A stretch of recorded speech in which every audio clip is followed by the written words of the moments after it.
Magandang araw po. Dito naman po ako, Myrna Aquino ng Bunyog, Maralita. Ay matagal hindi nakapag-vlog dahil busy sa saan-saan po ako nagbabiyahe. Ngayon ay andito ako ngayon sa Bohol sa kasamang kabunyog si Cristita. Andito po ako may isang sadya para sa organizing. Ngayon ay napag-usapan namin kanina ang turismo, no? Nabanggit niya yung turismo dito sa kanila sa Bohol, apektado. Lalo na nung sa sikat na kilalang Panglao Beach dahil daw masyadong sinasamantala. Nabalita na rin yan, pero sinasamantala ng mga taga roon ng mga driver ng itong tricycle, na sinisingil ng mahal ang mga turista. 400 pesos ang sakay ng Panglao to Tagbilaran. Hindi naman yata kalayuan yan, parang napakamahal, parang sobra pa yata sa taxi. Ano ba yan? Tapos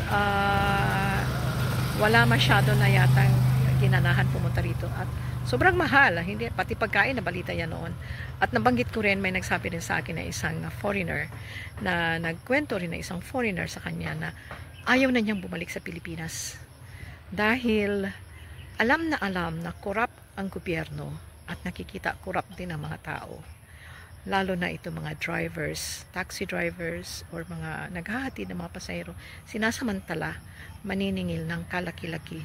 Doon sa pagdating sa airport, naniningil daw ng 3,000. Yung siningil yung ng 3,000, parang kalapit lang naman.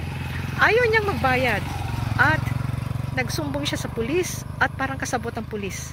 Pinilit pa ang pulis na pabayaran siya ng 3,000. Alam niyang hindi reasonable yung bayad na yun. Kaya ito ang masabi natin, corrupt ang gobyerno, corrupt din ang mga tao. Nakakalungkot. Sana ay hindi na tayo ganyan ang ating Pilipinas. Salamat po.